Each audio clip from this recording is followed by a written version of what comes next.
episode 521 of Apartment Hacker. This is Mike Burton. Apartment Hacker. It is my mission to tease out human potential in the multifamily space. So it's Sunday. You won't see this until Tuesday probably. So forgive the hat. And I just got a haircut.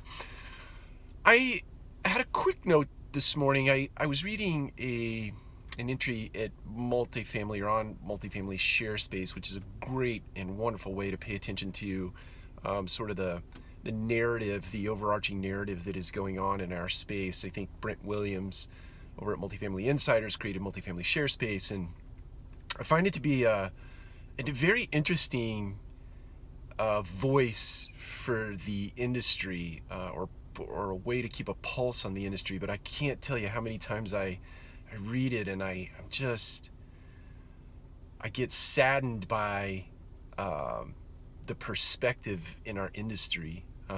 Specifically speaking, there was a post that was put out on the topic of one being frustrated about having put out a notification to their residents in the way of writing, whether they put that out, in a flyer on the door or an email or some other communication mechanism. They had blasted out a communication to their community.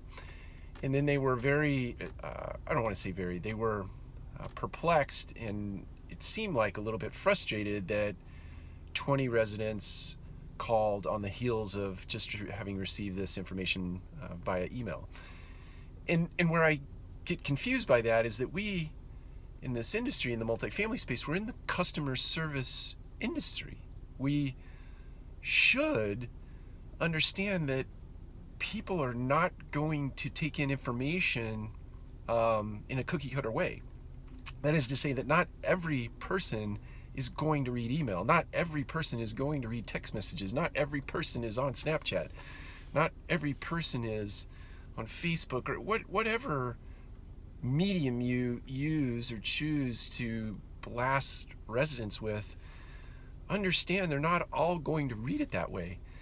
And the underlying premise here, or the underlying sort of mantra in our business, is customer service. So serve people the way they want to be served, and don't be frustrated because they don't get served in the way you would like them to be served. So I'm just curious, am I overthinking that, or maybe a bit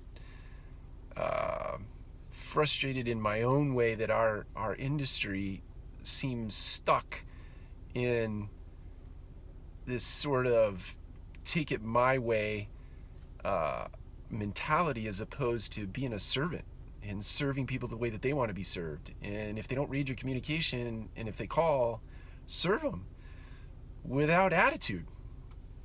I don't know how else to put that. Without an attitude. So I'm curious. Take care. We'll talk to you again soon.